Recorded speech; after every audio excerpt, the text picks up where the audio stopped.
Muy bien, muy bien. Les damos la más cordial bienvenida al seminario sobre la introducción al apego, trauma y mentalización. Agradecemos su presencia y les invitamos a seguirnos en Instagram y Facebook para estar al tanto de los próximos seminarios. La docente de la jornada de hoy es Roxana Parra. Ella es psicóloga y psicoterapeuta de la Universidad Mayor, Chile, magíster en terapia cognitivo-social de la Universidad de Barcelona, en España, diplomada en supervisión clínica Metanoia Institute de Londres, directora y creadora del podcast Mind Your Mind. Además, creadora de contenido en Instagram bajo ese nombre, Mind-Your Mind, donde invitamos, ¿cierto?, a seguirla y interactuar para estar al tanto del contenido e información que nos difunde por ahí también. Así que echa la bienvenida a la presentación, estimadas todas suya a la sesión. Bueno, muchas gracias, Rodrigo. Súper contenta de estar aquí y saber que hay gente de todas partes. Vi por ahí también que tenemos a alguien de Irlanda, de México, del sur de Chile, de Punta Arenas. Bueno, qué alegría. Voy a empezar a compartir mi pantalla, Rodrigo, y así ya vamos a dar comienzo a la sesión de hoy, que trata de la introducción al diplomado de apego, trauma y mentalización.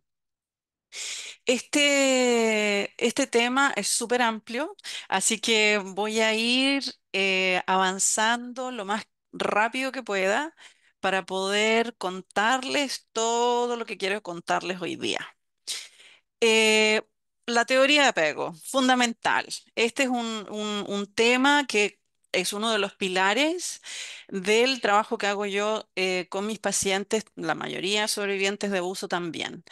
La teoría de apego también se conoce, sobre todo en el español de España, como la teoría del vínculo, pero fue creada por John Bowlby, como ustedes saben, que es un psiquiatra y psicoanalista británico que basó su teoría en una serie de observaciones clínicas, pero también observó mucho a los animales, especialmente a los pajaritos. Y desde ahí entonces él también se fue dando cuenta de que esta tendencia a conectar, a vincularnos, a pegarnos, es algo que sucede no solamente entre los humanos, sino que también entre las diferentes especies animales. Em, para eso también hay otras investigaciones que han ido apoyando esa teoría y esas observaciones. Una colaboradora fundamental del trabajo de John Bowlby fue Mary Ainsworth, y ella, también británica, desarrolló un importante conjunto de investigaciones y ella fue quien acuñó el término del apego seguro, que se los voy a explicar brevemente más adelante. Esta teoría, como ustedes saben, ha inspirado a médicos, investigadores, se usa mucho en el ámbito de la psicoterapia, pero también es muy útil en el ámbito de, el trabajo de asistentes sociales, por ejemplo, y en cualquier ámbito, en realidad, cuando estamos trabajando con adolescentes, con adultos, con temas de abuso, etcétera. Entonces, es una teoría que nos ayuda a entender el desarrollo humano, sobre todo desde una perspectiva emocional. Mary Ainsworth creó lo que es la situación extraña. La situación extraña es un instrumento de investigación y consiste en que un infante es expuesto a una situación que se vive como extraña porque consiste en separarles de su cuidador primario, principalmente la madre. Pero luego y esta es una separación que dura unos minutos, no más de 3 minutos, y luego se reúne el infante con la madre, normalmente, que es el cuidador primario. Muchas de las experiencias de la situación extraña son hechas con la mamá, pero también se han hecho otros estudios ya más recientes con padres también. Pero el punto aquí es el momento de la reunión del infante con su cuidador primario. ¿Qué pasa ahí? ¿Cómo el infante reacciona antes, durante y durante la reunión con su cuidador primario? ¿Y qué pasa a nivel emocional? ¿Qué pasa con su expresión física, etcétera? ¿Se calma? ¿No se calma? ¿Llora? ¿No llora? Etcétera. Todos esos elementos que se pueden observar en la situación extraña van a dar entonces un indicador de cuál es el estilo de apego de ese infante. Pero primero también es importante hacer la distinción entre la conducta de apego y el estilo de apego, ¿no? Son dos cosas diferentes. Bowlby explicó que la conducta de apego es esta situación donde un infante se siente ansioso, asustado, algo pasa, hay un desequilibrio a nivel interno que le hace entonces generar conductas que son de búsqueda de proximidad con su figura de apego, que normalmente es el cuidador primario y que va a tener la intención de encontrar calma, a encontrar seguridad. Por lo tanto, la conducta de apego es una serie de conductas que van a tener la intención de crear esa proximidad para bajar el temor ante una situación que se pueda vivir como amenaza. Pero también estamos hablando, por ejemplo, de las desregulaciones fisiológicas como el hambre o el sentirse solo, etcétera. El estilo de apego se desarrolla a través del tiempo. Es algo que se va generando en la relación con el otro, en la relación con el cuidador primario. Entonces, a partir de esta reacción de la necesidad de proximidad, el infante hace algo para acercarse a su cuidador primario. El cuidador primario va a responder de una manera particular. Y cuando responde de esa manera particular, que normalmente es repetida en el tiempo, y además imagínese la cantidad de momentos que tenemos de encuentro con un infante desde el momento en que nace,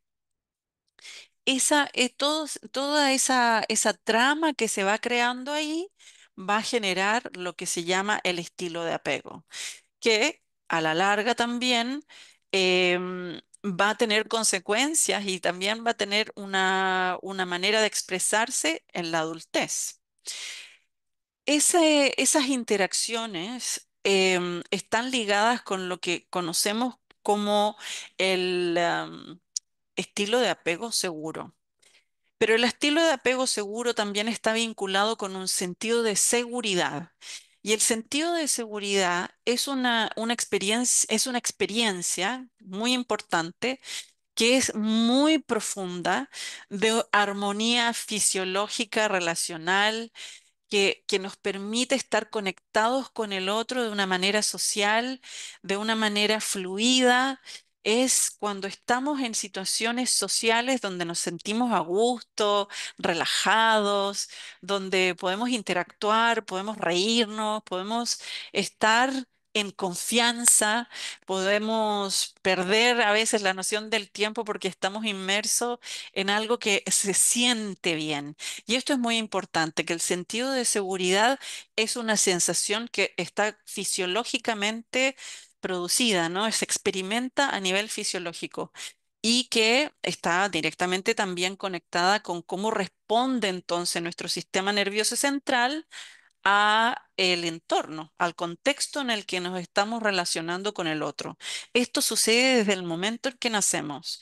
Todo esto siempre está sucediendo a cada momento a momento cuando estamos con el otro, en la relación, en esa interacción que se produce cuando estamos en conexión con otra persona. Em, un elemento importante es que el sentido de seguridad es uno de los elementos que van a ayudar profundamente al el desarrollo y a digamos, la curación, entre comillas, pero el crecimiento post-abuso, ¿no? Y esto lo vamos a explicar un poquito más adelante.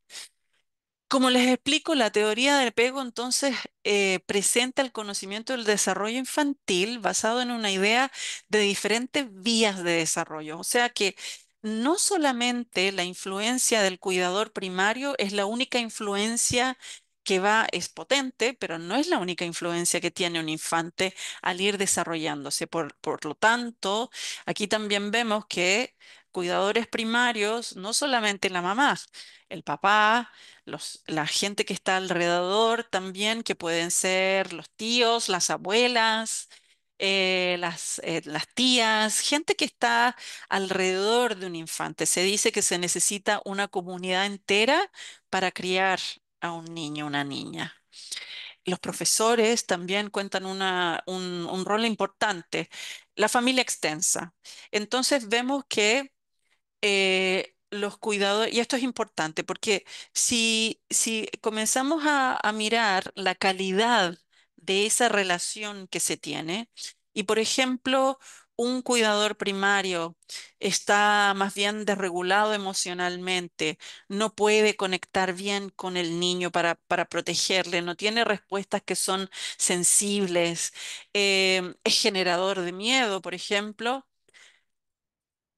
Esto puede suceder con un cuidador, pero si hay otros cuidadores en otros momentos, en otros contextos que también van a influir al infante, entonces ese niño o niña va a ir creciendo con ciertos elementos que son súper potentes con el cuidador primario, pero también ya más crecidos e incluso en la adultez podemos encontrar situaciones donde nos sentimos cuidados y eso también va a permitir generar un cambio.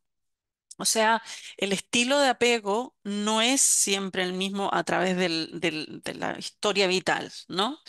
Y estas diferentes respuestas que vamos teniendo de nuestros cuidadores de nuestros cuidadores primarios, ya sea positivos, ya sea cuando uno necesita sentirse querido, aceptado y entendido en general, ¿no?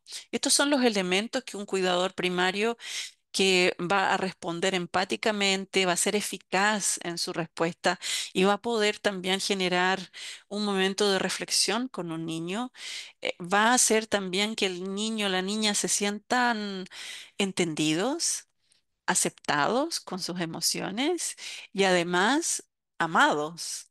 Y eso es lo que genera un estilo de apego seguro, que va a ser reforzador de ese sentido de seguridad interna.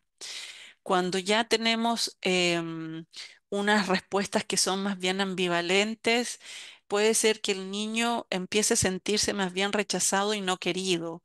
O por ejemplo, cuando hay más ausencia de los padres o los cuidadores primarios, cuando las personas aprenden desde pequeños que tienen que cuidarse a sí mismos y que tienen que resolver las cosas solitos, pues entonces ya se empiezan a generar un estilo de apego que es más bien evitativo.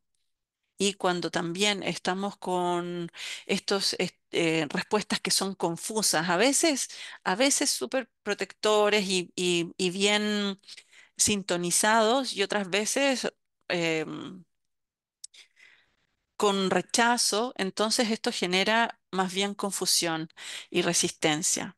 Hay un cuarto estilo de apego que fue desarrollado y es muy estudiado por, ya les fue, Mary Main. Y Mary Main desarrolló la idea del apego desorganizado. Y les voy a hablar un poquito más cómo se conecta el apego desorganizado con la mentalización y la regulación emocional, etcétera. Dentro de todas las interacciones que se van produciendo, entonces hay un elemento que tiene que ver con la experiencia sentida, pero también está todo lo que tiene que ver con las ideas que vamos internalizando, los mensajes que vamos recibiendo, que generan creencias, las emociones que vamos sintiendo, o sea, todo este cuerpo de información que se va generando momento a momento en cada interacción que tenemos con nuestros cuidadores primarios se llaman modelos operativos internos. Los modelos operativos internos entonces son como núcleos, ¿no? Que van a sustentar nuestras ideas y van a sustentar las ideas que van a influir el cómo nos relacionamos con nosotros mismos, con los demás y con el mundo. Por ejemplo, cuán fácil es para nosotros entender a alguien o cuán fácil es para nosotros creer que si pedimos ayuda la vamos a recibir o cuán fácil o no es para nosotros confiar en el otro. Todo eso está basado en todas las experiencias que hemos tenido desde el momento de nacer, pero al mismo tiempo tienen que ver con este esta red de información, de que ideas, creencias, emociones y de cómo nos vamos a relacionar entonces con nosotros mismos, con los demás y con el entorno, con el mundo en general. Em, y aquí entonces, cómo vamos entrando a lo que tiene que ver con la función reflexiva. Si pensamos, tenemos lo que sentimos influye lo que hacemos. Pero entre lo que sentimos y lo que hacemos, y también lo que hacemos influye en lo que sentimos, hay una serie de procesos cognitivos que tienen que ver con la intersubjetividad. Es cuando se activan entonces los modelos operativos internos que nos permiten tener esta noción de quiénes somos, de cómo es el mundo, de qué podemos esperar. También se activan los sistemas motivacionales, se activa esta capacidad de la metacognición, o sea, de pensar sobre lo que pensamos. La empatía con el otro, pero también la autoempatía, la imaginación. Entonces, la capacidad de conceptual, la función reflexiva es la capacidad de conceptualizar, identificar y comprender los estados mentales en uno mismo y también en los demás, comprendiendo las relaciones complejas entre factores como las motivaciones y teniendo en cuenta múltiples puntos de vista. O sea que la función reflexiva nos permite entender el mundo y darle sentido al mundo, explicarnos el mundo. La función reflexiva nos permite crear esta narrativa que va a constituir nuestra narrativa propia de lo que es el mundo, la vida, etcétera. Y está en esto, ¿no? Está ligada a lo que sentimos y lo que hacemos. Y es un todo, no es separado, pero para explicárselo lo estoy separando, pero esto sucede en el momento en que nos estamos relacionando. Todo esto se activa en un milisegundo, incluso seguro más rápido que eso. Pero el tema es que la función reflexiva tiene una conexión con el apego seguro. ¿Y cuál es la conexión? Cuando tenemos una situación, un estresor, que puede ser cualquier situación, me caí, por ejemplo, soy niño, estoy jugando, me caí. Hay un estresor, hay una respuesta ante ese estresor, ante esa situación, que puede ser me caí o estoy aprendiendo a andar en bicicleta o estoy aprendiendo a comer. El cuidador va a tener una respuesta que va a tener diferentes características, va a tener un sabor, una calidad, una sensación. Cuando esta respuesta es empática y podemos conectar entonces con la emoción del niño, o por lo menos tratar de entenderla, y tenemos un diálogo con el niño o el infante que va entonces a permitir generar comprensión desde diferentes puntos de vista también ante la situación que estamos viviendo, porque la narrativa de ese diálogo también es importante, porque tiene que ser un diálogo que es reflexivo, o sea que estamos en el pensar juntos, en el entender qué está pasando. Esto continúa otra vez, vamos de nuevo en el ciclo, genera un apego seguro. Cuando están estos componentes, ¿no?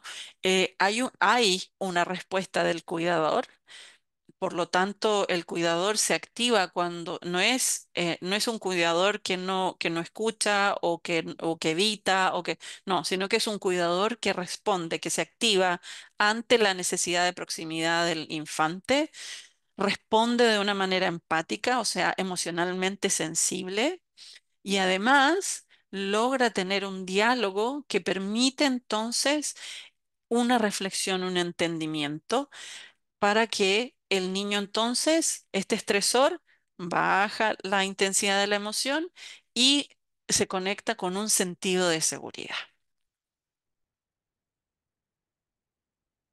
Esta elemento, este ciclo, cuando sucede así, genera una función reflexiva que tiene características particulares, que va a tender a ser más flexible, que va a tender a ser más capaz de mirar las situaciones desde diferentes puntos de vista, etcétera.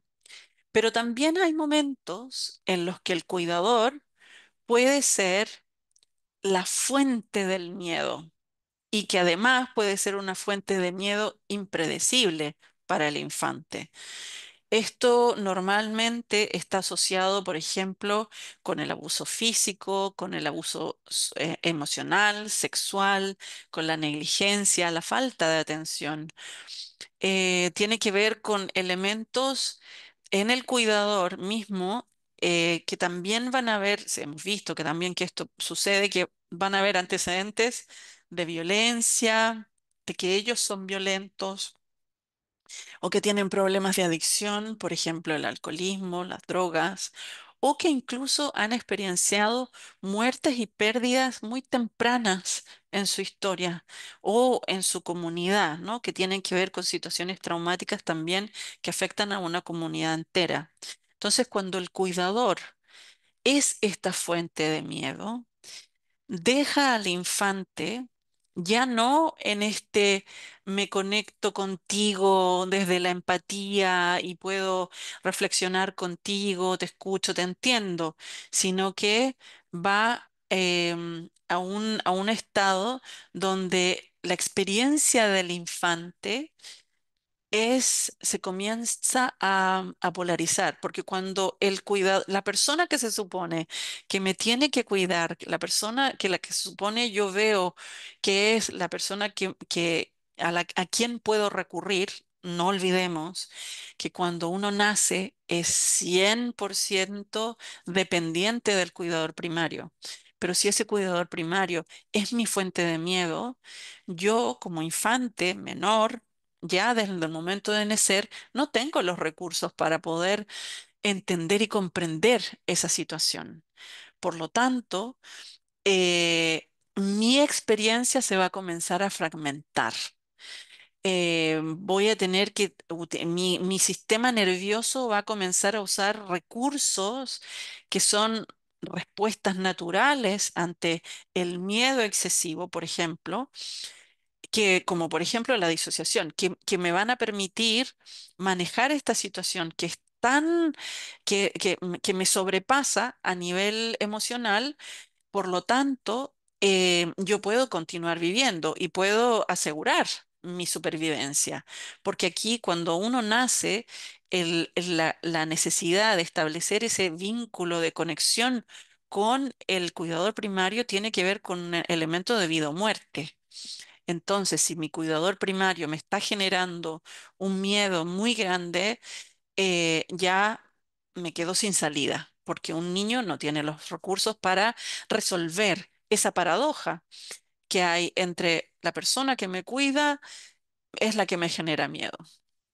Entonces, el niño también, el infante, va a tener muchas dificultades para conectar con ese sentido de seguridad, con ese sentido de estoy bien, estoy seguro, nada va a pasar, ¿no? Que yo lo estoy verbalizando de esa manera, pero para un bebé, por ejemplo, para una guagüita chiquitita de meses o de un año o 2 años antes de lo verbal, no van a tener las palabras para expresarlo, simplemente su sistema nervioso se está activando y está generando a diferentes niveles una respuesta.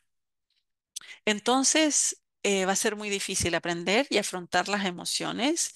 La memoria se va a ir deteriorando y va a ser muy difícil también confiar en uno mismo y en los demás. El tema de la confianza inmediatamente se ve afectado. Y entonces vamos a ir desarrollando un elemento que es importante, ¿no? Y aquí les quiero traer el concepto de la ventana de tolerancia. Este concepto tiene que ver con el comprender cómo es nuestra regulación emocional, ¿sí? Entonces, si estamos en esa paradoja, si estamos en el miedo, algo sucede. No tengo una respuesta empática, comprensible, calma de mi cuidador primario, entonces mis emociones se empiezan a desbordar. Y ahí entonces salimos fuera de esta ventana de tolerancia, ¿no? Y vamos a estar en la hiperactivación, que nos va a llevar a la lucha o huida, o en la hipoactivación, que nos va a llevar más bien hacia elementos de colapso. Entonces, por ejemplo, en terapia, cuando ya estamos trabajando con adultos que han sido sobrevivientes de abuso infantil, eh, vamos a encontrarnos que esta persona va a ser incapaz de regular sus emociones, la activación de su sistema nervioso autónomo. Por lo tanto, va a tener estas subidas y bajadas muy intensas, muy extremas en su activación emocional. Signos de la hiperactivación van a ser la rabia, a la ansiedad, que es muy común, la falta de cooperación, las reacciones explosivas. La falta de cooperación tiene que ver también con la falta de confianza del otro. No puedo estar en una situación de cooperación si no confío. Reacciones explosivas, poca paciencia, poca tolerancia, hipersensibilidad, ¿no? Una sensibilidad muy alta. Por lo tanto, mis emociones muy rápido van hacia arriba o hacia abajo, ¿no? Dentro de este espectro. O vamos a comenzar a desarrollar signos de hipoactivación, que tienen más bien que ver con el colapso, que también tienen que ver con una activación emocional, un miedo de alta, de terror, ¿no? Ya no va a ser miedo, sino que vamos a tener terror. La persona entonces tiende a desarrollar signos que tienen que ver con un estado más bien depresivo, viviendo en la queja, posponiendo la acción, en lo no verbal, en lo retraído, en lo inactivo, ¿no? Em, Cuando estamos y entonces normalmente el trabajo en terapia es ayudar a las personas para regular sus estados emocionales y, por lo tanto, estar dentro de la ventana de tolerancia, ¿no? Como ven, nuestras emociones normalmente están en movimiento, no estamos así en línea. Si estuviéramos en línea, estaríamos más bien psicopáticos. Este estado que es más flat, plano, en cuanto a la emocionalidad. Esto está más conectado con los estados psicóticos. Entonces, es natural que estemos en este movimiento en nuestras emociones, ¿no? Pero es diferente si estamos dentro de la ventana de tolerancia. El ritmo entre mi activación y mi regulación de mis emociones está funcionando, ¿no? Y en este caso, la tarea en terapia es ampliar este ancho de esta banda. En vez de tener los altos de subidas y bajadas, vamos a tener una banda que es mucho más amplia. Y desde ahí entonces es donde se produce los estados de reconexión y reconocimiento, incluso de aprendizaje, de cómo es esto de estar en un sentido de seguridad interno, cómo se vive eso, ¿no? Por ejemplo, en este estado donde estamos más bien dentro de nuestra ventana de tolerancia, los signos somáticos vamos a estar más regulados, vamos a poder generar acciones de reparación, vamos a estar tranquilos, vamos a estar como con los pies en la tierra, así anclados, ¿no? vamos a poder tener una disminución también de los dolores físicos. Bueno, ya les contaré las implicancias a nivel corporal que todo esto que les estoy hablando tiene. Los signos mentales y emocionales tienen que ver con la calma. Es ahí, desde el lugar de seguridad, desde esa base segura, que también es uno de los conceptos de la teoría del apego, vamos a poder curiosear, vamos a poder explorar el mundo. Normalmente, no sé si ustedes tienen interacción con niños, pero cuando tengan interacción con niños, fíjense que un niño o una niña va a correr, pero siempre se detienen a mirar para atrás. ¿Dónde está mamá? ¿Dónde está papá? ¿Dónde está mi cuidador? Y entonces es en esa interacción donde el niño puede sentirse seguro y continuar explorando. El juego también se da desde una ventana de tolerancia cuando estamos dentro de la ventana de tolerancia a nivel emocional, estamos relajados. Desde ahí podemos relacionarnos con el otro, ¿no? Y los signos conductuales van a ser de cooperación. Vamos a poder también comenzar y terminar proyectos, vamos a estar centrados. La parte frontal de nuestro cerebro va a estar activa de una manera diferente. De hecho, va a estar activa. Por lo tanto, vamos a poder organizar, coordinar, lo cual no sucede cuando estamos en la hiperactivación, cuando estamos aquí, cuando estamos fuera de la ventana de tolerancia, tenemos mucho más dificultades para poder concentrarnos, aprender, es mucho más difícil. En cambio, cuando estamos dentro de la ventana de tolerancia, esto se puede desarrollar. Hay un estudio que les quise hacer notar, que es súper importante, que se llama el estudio de las Adverse Childhood Experiences, que es las experiencias adversas en la infancia, que hicieron Feliti y Anda. Es un estudio bien interesante que ha entregado un cuerpo de investigación súper potente porque nos habla de cómo se conecta entonces el impacto de situaciones adversas en la infancia, como por ejemplo tener padres alcohólicos o adictos a cualquier droga, tener pérdidas muy, muy tempranas, no resueltas, tener cualquier tipo de abuso en nuestras experiencias tempranas, o incluso la mezcla de estos, ¿no? Que normalmente están asociados. Vamos a encontrar luego que en la adultez se desarrollan una serie de problemas físicos que van desde los problemas de presión arterial, problemas cardíacos, a problemas con el peso, no solamente en la forma de eh, hago y estoy pensando porque algunas palabras las tengo en la cabeza en inglés y por eso estoy tomándome el tiempo para poder traerlas en español mientras les estoy hablando. Em, Cuando hay problemas, no solamente a través de lo que les quería decir, ¿no? Por ejemplo, tener problemas de peso, que no solamente estén asociados a los problemas de trastornos alimenticios, sino que también se generan otros problemas asociados, ¿no?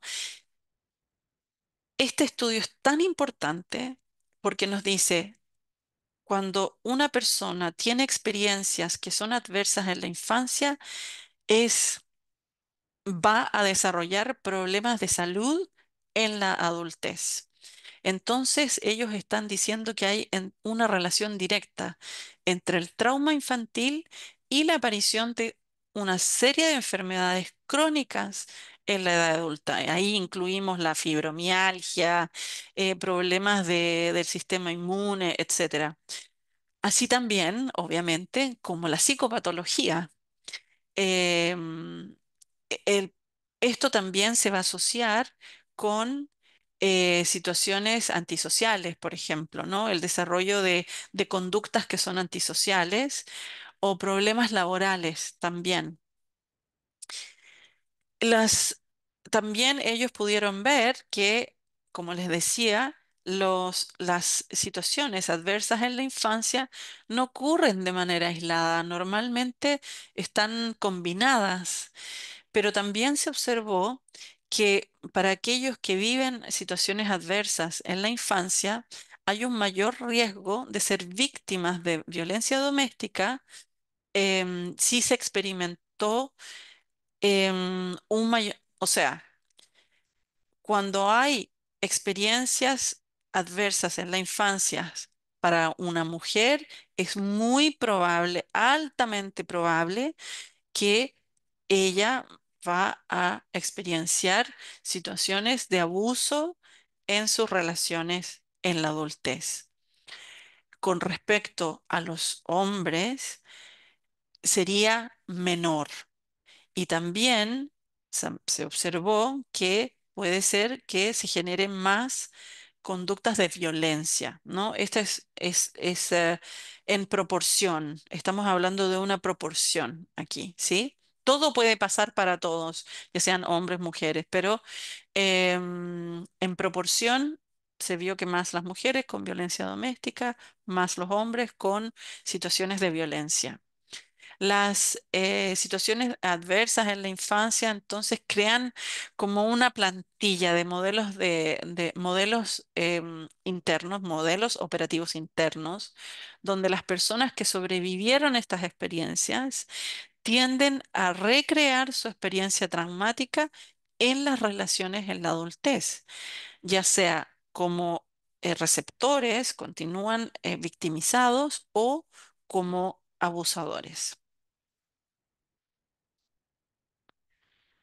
Dentro de todo lo que tiene que ver em, con la experiencia de situaciones adversas en la infancia, se ha observado que cuando el cuidador primario entonces va a ser un generador de temor, de miedo, o cuando nos encontramos en una situación donde estamos aterrorizados o estamos temiendo por nuestra propia vida, todo tipo de situaciones, accidentes, situaciones de abuso, conflictos armados, por ejemplo, o un terremoto, son situaciones que nos generan miedo. Cada persona, cada individuo va a tener una respuesta diferente. Y se han descrito 5 respuestas traumáticas, que son respuestas que que vienen, que son respuestas naturales porque están en base a la activación de nuestro sistema nervioso central y que son reacciones fisiológicas. Entonces, nuestro sistema nervioso autónomo va a estar ya sea en la hiperactivación, y esto va a ser la lucha huida, que se conoce como fight or flight, ya sea la agresión física, me defiendo, si el agresor es más pequeño o percibido de alguna manera con alguna debilidad, voy a tender a defenderme. También puede ser una agresión verbal, entonces me defiendo. Estoy en la lucha, puedo estar en la huida. Pero tenemos que pensar que en este momento en que estamos en esto, estamos viviendo la situación, nuestro sistema nervioso se activa de tal modo que nuestro corazón tira mucha sangre, pero la sangre va a nuestras extremidades si estamos en el fight or flight. Se bombea mucha sangre para poder estar en ese punto de activación. La parte frontal de nuestro cerebro deja de funcionar.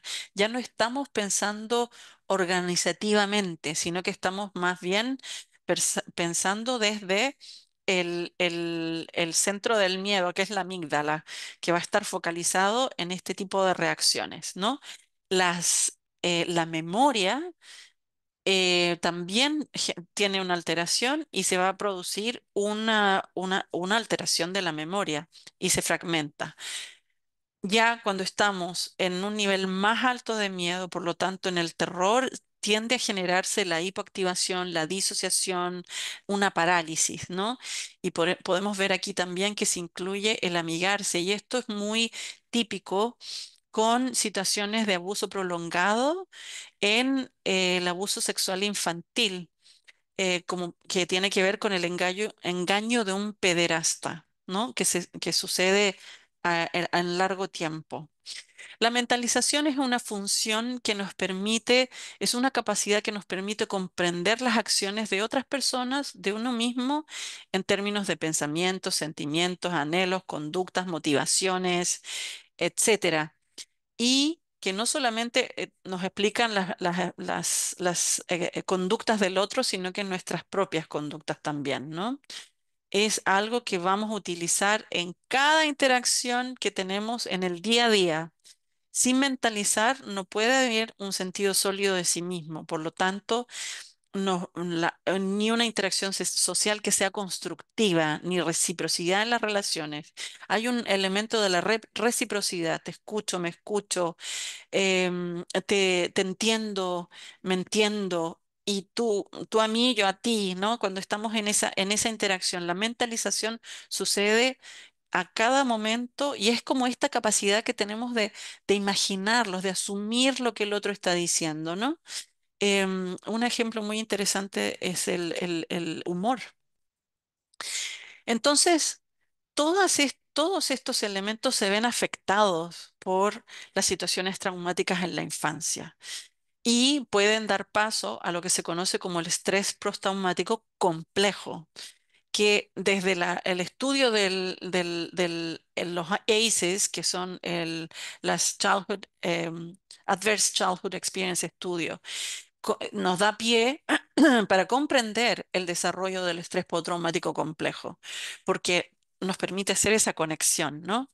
Y así, por lo tanto, podemos decir que típicamente el estrés postraumático complejo es el resultado del abuso y la negligencia en la infancia que como ya sabemos implica la probabilidad de un apego desorganizado temprano y su apego traumático asociado.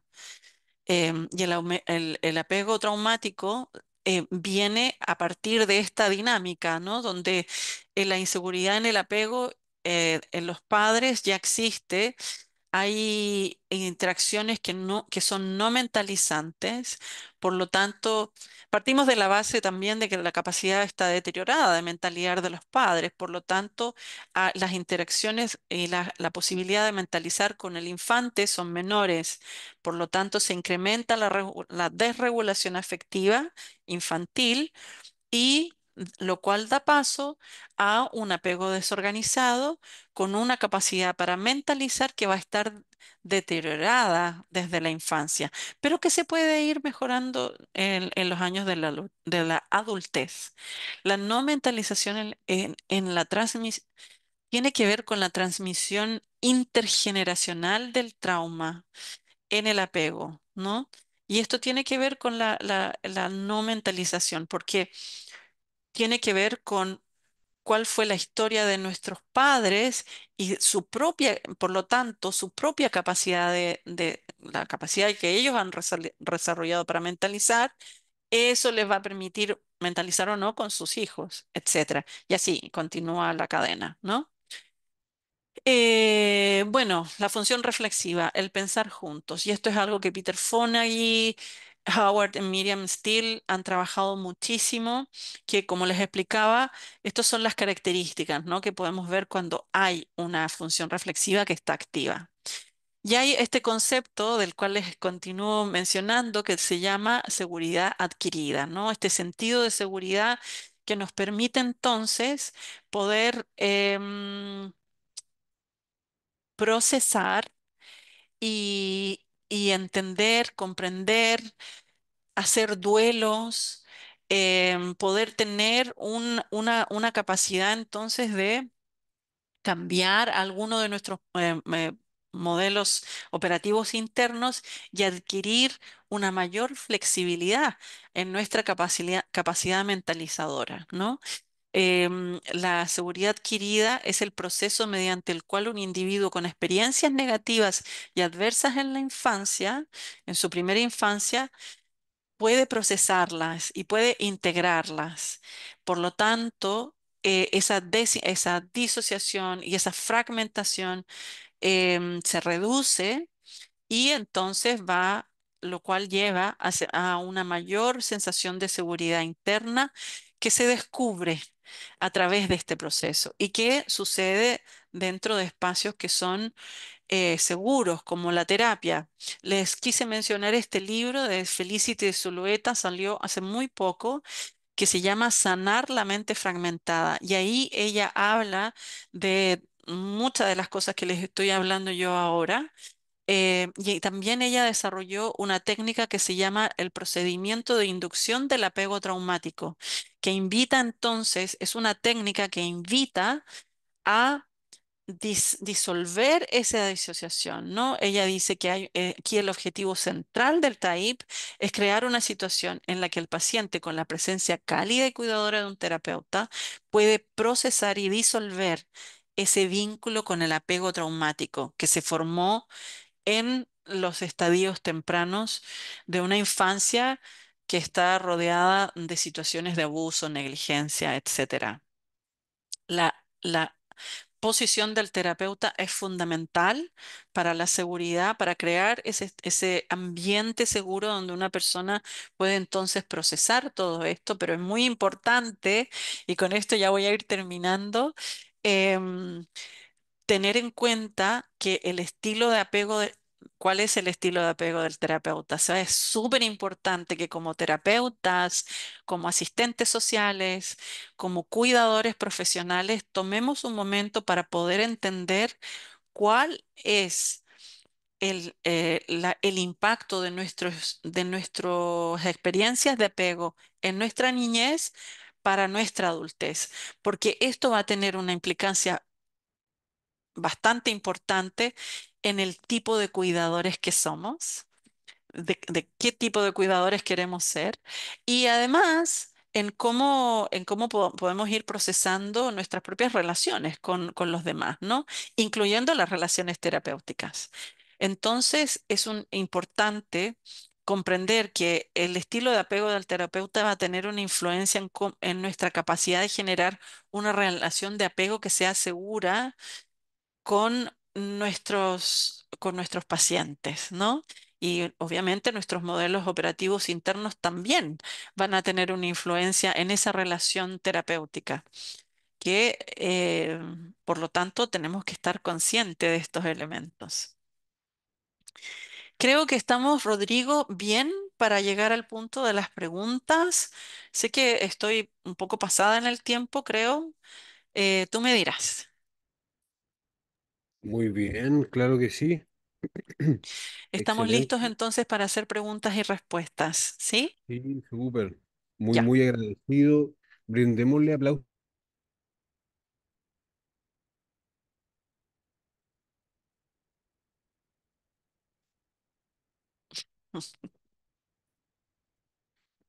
al momento de las preguntas. Ahí están llegando los corazoncitos y los agradecimientos por el chat también. Muy bien. Gracias.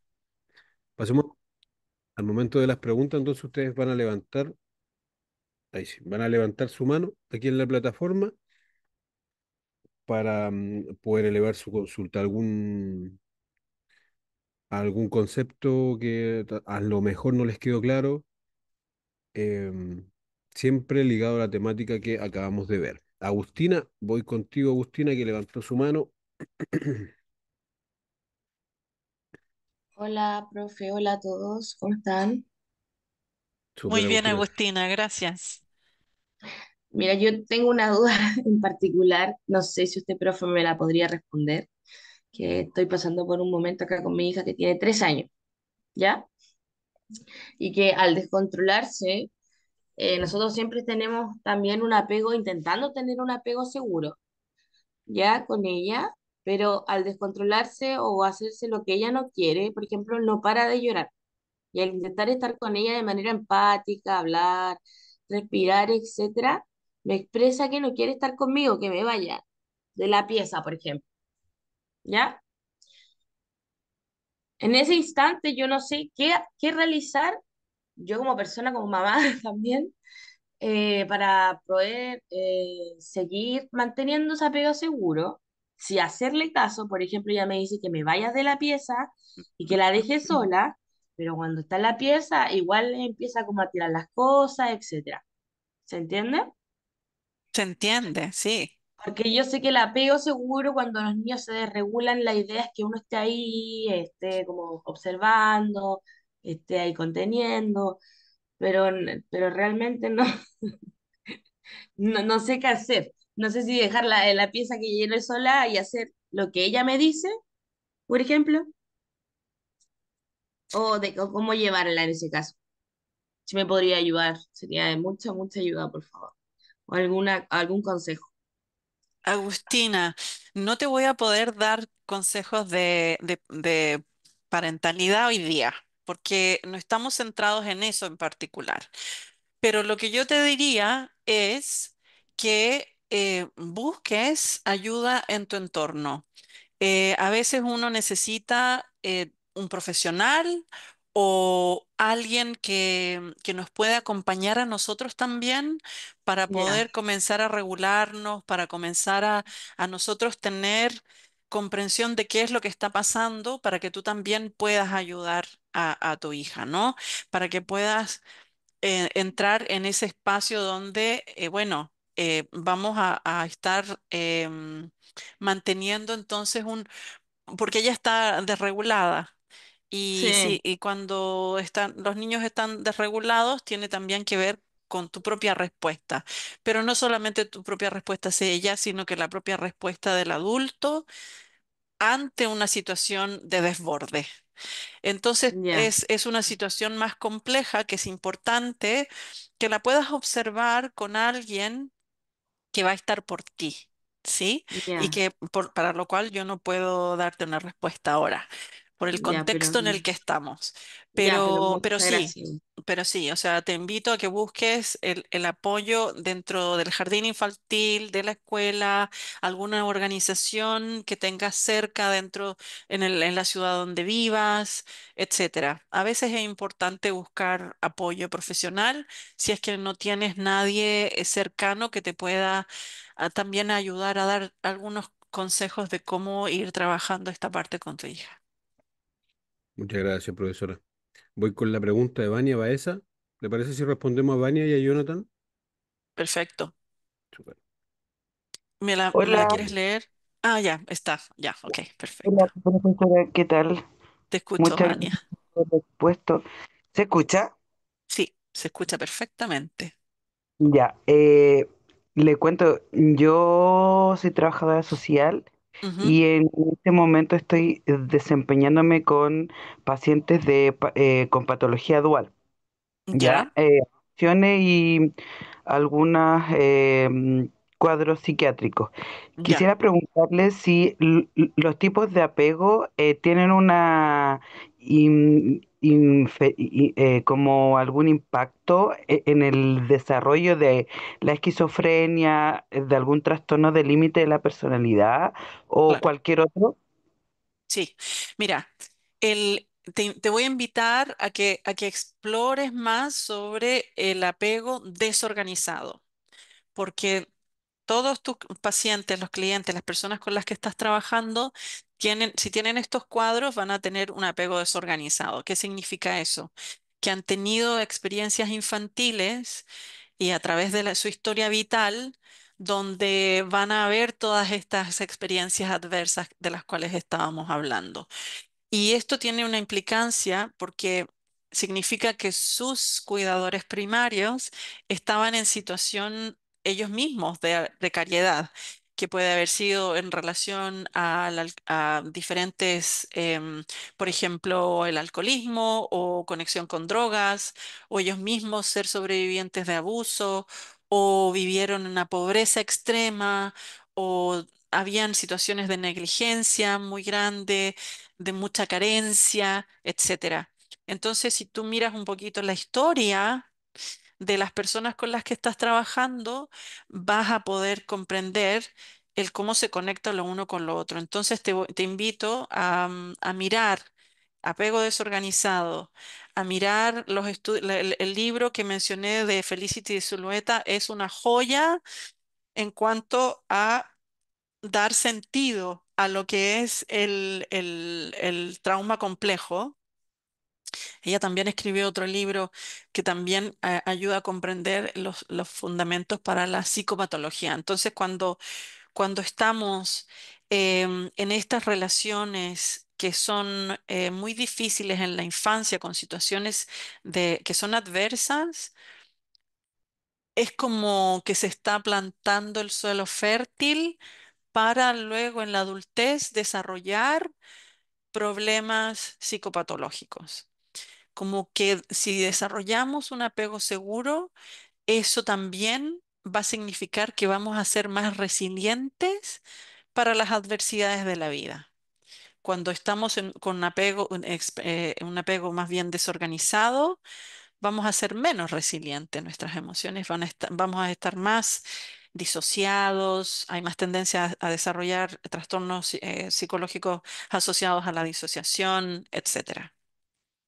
Es súper amplio, pero sí, hay conexión de lo que pasa en nuestra infancia y de lo que pasa en nuestra adultez. Muchas gracias. Tengo aquí la consulta de Jonathan. Ahí te estoy habilitando el micrófono. Buenas, ¿me escucha? Sí. Sí, te escuchamos. Hola, buen día. Profe, una pregunta respecto, es que el tema de los apegos, bueno, tengo entendido que existen varios tipos de apegos. Quisiera saber la formación desde la niñez, adolescencia. Si no hay un apego seguro, puede desarrollar un trastorno mental la persona y qué terapia sería la más recomendada para tratar a este tipo de personas. Bueno, a ver, tipos de terapia son. No, yo siempre trabajo en cuanto a terapias y tipo de terapia. Hay terapias que de hecho, en Chile hay un grupo que están desarrollando un trabajo súper interesante desde la comprensión de la mentalización y para el trabajo con adolescentes jóvenes y adolescentes, ¿no? Pero qué importante este momento de la adolescencia, donde estamos en un momento en que dejamos de ser niños y nos estamos convirtiendo, entrando a la independencia de la adultez.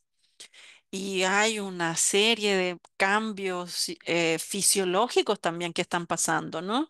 La adultez, la adolescencia es un momento vital bien complejo, por lo cual, y vamos viendo también que es dentro en la adolescencia y la adultez temprana, o sea, alrededor de los 20 años más o menos, es el momento más común para el desarrollo de psicopatologías más severas, como esquizofrenia y otro tipo de patologías que tienen que ver con la disociación, por ejemplo, personalidades múltiples, etcétera. Entonces sí, la respuesta es sí, hay una conexión y el momento álgido es la adolescencia donde se pueden ya desarrollar psicopatologías que pueden estar asociadas a la historia vital del paciente. Yo creo que un elemento importante aquí es tener en cuenta que aquí estamos mirando la psicopatología no como por qué la persona tiene psicopatología, sino que el cómo se desarrolla esta persona, cómo se llega a sentir de cómo se siente, cómo llega y no olvidarnos que la psicopatología también se constituye como una respuesta a situaciones que son adversas. Por lo tanto, nuestro cerebro, nuestra mente, nuestro cuerpo, nuestra fisiología se tiene que adaptar para poder sobrevivir. Y a veces esa adaptación significa disociarme, porque si no me disocio, entonces esto que estoy experienciando es demasiado fuerte y ya me pongo mi vida se pone en riesgo, ¿no? Entonces, son elementos importantes dentro de lo que estoy hablando. Y entiendo que ya estamos acercándonos al momento del sorteo, Rodrigo, ¿verdad? Claro que sí. Wow, wow. No quería finalizar al momento el video sin mencionar el altísimo valor tecnicismo y contenido del seminario. Así que agradecer obviamente a nuestra tremenda Roxana Parra, a ustedes también por las preguntas, la participación. Ahí estaba leyendo el chat, pero muy activo, muy movido. Invitamos a todos y a todas, ¿cierto? Que si están interesados en los seminarios junto a nosotros en Adipa, adipa.cl/seminarios, todas las semanas actualizamos la parrilla de seminarios y son siempre gratuitos, certificados y con posibilidad siempre de obtener algún descuento, alguna ayuda monetaria en algún curso, diplomado, postítulo, del que sean conducentes. Así que muchas gracias y les deseo un gran día.